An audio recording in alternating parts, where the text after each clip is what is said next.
Hey, what's up, fellas? Welcome to another edition of Q&A Tuesday. Today we're answering a really awesome question, a question that a lot of you guys asked. It answers a lot of your problems with getting started and gives you the info you need to actually just start losing weight in the formula you need. So the question is, how do I work out my calorie intake, my daily calorie intake, my calorie deficit? So obviously we take in a certain amount of calories per day, and guys want to know, how do they work out how much they should be eating? So I'm going to go through that now. We're going to switch over to the PowerPoint where I'll take you through the formulas we use to work that out. Now, we were going to do a live Q&A today, but logistics fell through, so we'll be doing that next week. For now, enjoy the formula for how to work out your calories. Alright, so working out your calorie intake for a calorie deficit to lose weight. This isn't working out your calories for muscle gain, this isn't working out your calories for maintenance, this is working out your calorie intake to achieve a calorie deficit. So, there's two things you can do. One is you can just get your average daily intake and then go slightly below that. Or two, you can use a formula which equates your calorie deficit for you. So, I'll rephrase exactly so we know the terms that we're talking about. Basically, a calorie deficit means that you're consuming less calories than your body's burning. Okay, if you're in a calorie deficit, your body is forced to burn weight. Okay, if you eat the right foods, the weight you're burning will be fat. If you're training right, you'll be building muscle and burning fat at the same time. If you're not eating the right foods, the weight you could be burning could be muscle mass. So we want to do it properly as well. But this video is just about calories. So the first option, getting your average daily intake. Basically, it's very simple. Record your calories over a 5-day period, divide the total by 5, and that will come up with your average daily intake. Okay, so every day, track your calories. At the end of the week, add up the total amount of calories, divide the total by 5, and that will give you your daily average intake. And this is very subjected to error because most of the time, as soon as you start tracking your calories, you become aware of what you're eating, and so you eat a lot less than you normally do. So this is where the error comes in, where it's, your daily average is only 2,000, but that's because this week you were really good and you were focused on tracking your calories and you were eating well, and so it was way below average. So if you're going to do this average intake, try and eat normally. Don't stress about eating healthy. Just eat what you normally eat, add up the average, and that way you get a much more accurate deficit.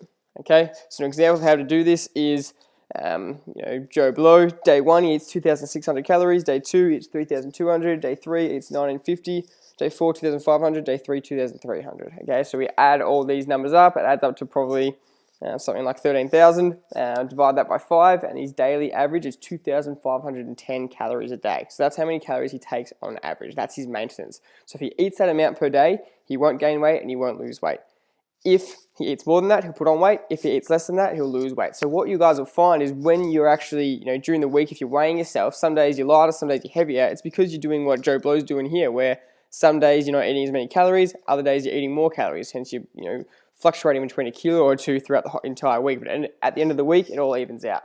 But if you consistently eat under this 2,510 daily average, for Joe Blow specifically, this isn't your intake, this is an example, you will be in a consistent calorie deficit and you will consistently lose weight. Okay, that's just Formula 1. Formula 2 is a bit more specific, again subject to error though, and these are all subject to error unless you've got really, really high-tech testing that can get you exact metabolic output. It's going to be difficult to get it spot on, but it's just trial and error, and trial and error can get you close enough. So you've got two formulas you can use. The first one is just using your target weight and times it by 25.3. That is just a number that works out to be the most accurate most of the time.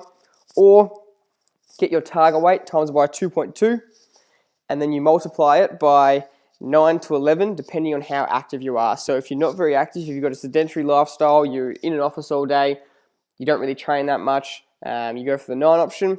If you've got a very active job, you're working on your feet all day, using your body, you're a tradie, that kind of thing, you're in the mines, go to the 11 side. If you're somewhere in between, go 10, 10.5, whatever. And then once you've figured out whether you're between 9 and 11, you add 0.5 for every hour of exercise you do per week. So if you train 4 hours a week, go to the gym 4 times, that's adding an extra 2 points to the total. So if you think you're pretty sedentary, so you're a 9, but you do train 4 hours per week, you would take it up to 11. Okay, so these are the two options. The second option is a bit more accurate in getting your deficit. Both work out to be pretty similar anyway. So if we take you through an example, John is 95 kilos and he wants to be 80 kilos. So his target weight is 80, times that by 25.3, and that's 2,024 calories. That's his initial starting deficit. Okay. The other formula is the target body weight times 2.2, which equals 176. And then we decided that John is somewhere in between, so he's about a 10, but he trains 5 hours a week.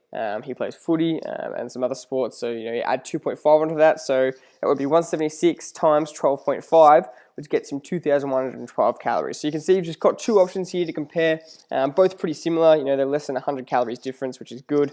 So somewhere around this mark will be a calorie deficit for John. Again, it's subject to error because we can't get it completely accurate, all the time, but if John hits this range, he's most likely going to be in a calorie deficit, and you can judge after the first week how much of a deficit he was in, because if he loses 3 kilos, he was in a pretty big deficit. If you lose 1 kilo, you're in a pretty good deficit, and I would stick with that. All right, very simple formulas for working out your calorie intake, and that way you can do this, get started, and start losing weight straight away.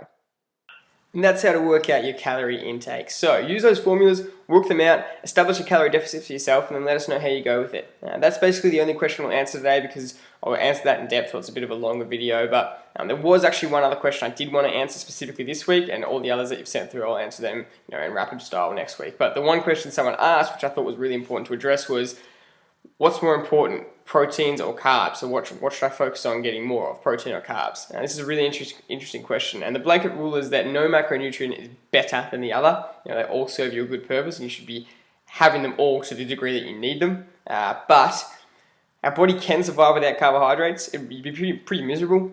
You'd lack a lot of energy, but you can actually survive without carbohydrates. You probably do a bit of health damage to yourself. But your body can't survive without protein. So in terms of survival, protein's more important, but it's not even worth mentioning that because you need to hit both adequately. So there's a minimum amount of protein you should be hitting to achieve maximum muscle growth and recovery, especially if you're hitting the gym to get the best out of yourself. And then carbs, it's kind of like however many you need to get the right amount of energy to make yourself feel good, to avoid an insulin spike if you're having too much, that kind of thing. So to answer the question as best possible, it's hit both as best you can. Protein is a certain number you need to be hitting, and that's about 2.2 grams per kilo. Carb, there is no specific number you need, but it's whatever suits your lifestyle. Okay. Other than that, this is a quick edition of Q&A Tuesday. Send in your questions. We love answering them. Next week, we'll be doing the live Q&A, live questions and answer with a specific person going through a specific case study. Thanks for listening. We'll see you next week.